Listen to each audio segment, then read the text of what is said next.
I think understanding the background of your food is vital. If it has control over your health and your harmony in your household, then maybe you'd want to think about it a little bit more. If today wasn't so cold and wet, Melissa Guerra would be running into ranch hands left and right on her South Texas homestead. As it is, she's got no cowboys to cook for. But in between downpours, she's still harvesting native ingredients for her next recipe. Citrus and chilies grown right here in the Rio Grande Valley, just like her family had 8 generations ago. Every single chili, they were all hybridized from chili piquin. This is the original chili. This is the original one. So everything from bell peppers to ghost peppers, they all came from chili piquin. Right now I'm getting ready to photograph some orange marmalade that I made. And that's what I'm adding the chili piquins to, because it gives it a nice little kick. Then you can use it on like wings or any sort of different dish that you might come up with. It really makes a nice little finisher glaze.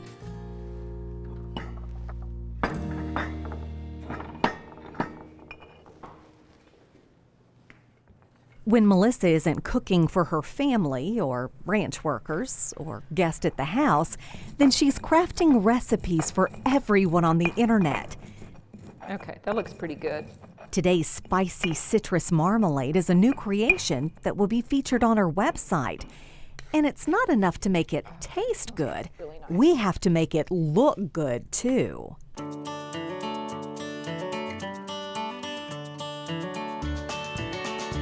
Don't worry about getting stuff on the side of them. We're just going to ladle it in there. Every food photo tells a story.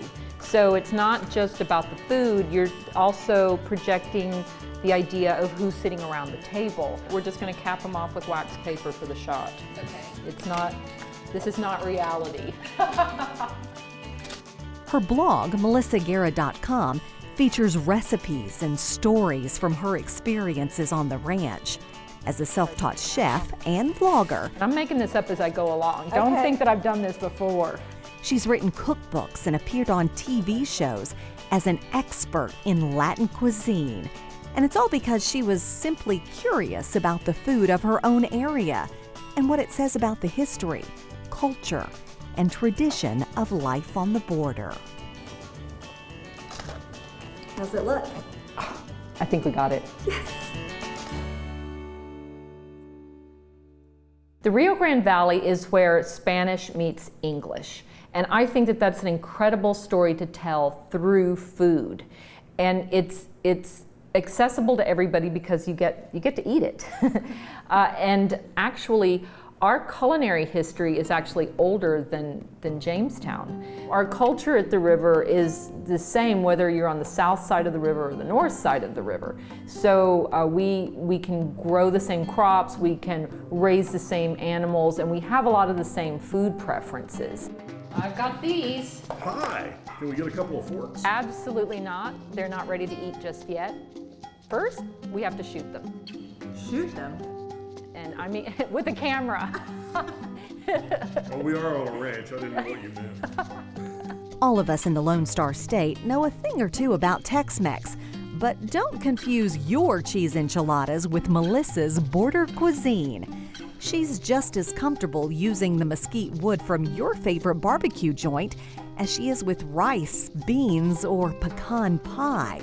It's her way of appreciating her own surroundings. It's so funny because I look at other food bloggers and they've had these beautiful scenes of apples and pine trees and all of these things that I don't have. And then I realize I've got all this cool stuff that they don't have. I need to focus on that more because not everybody gets to have the scenery that I do on a daily basis.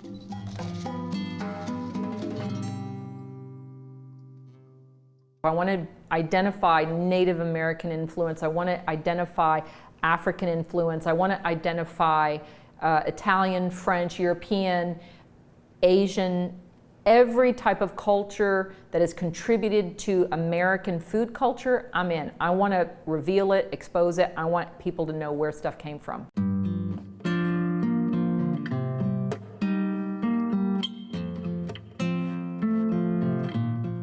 These days, anyone can post a recipe online.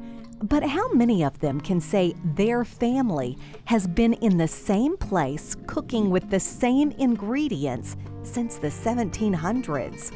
Melissa Guerra's carefully researched blog has become food for thought.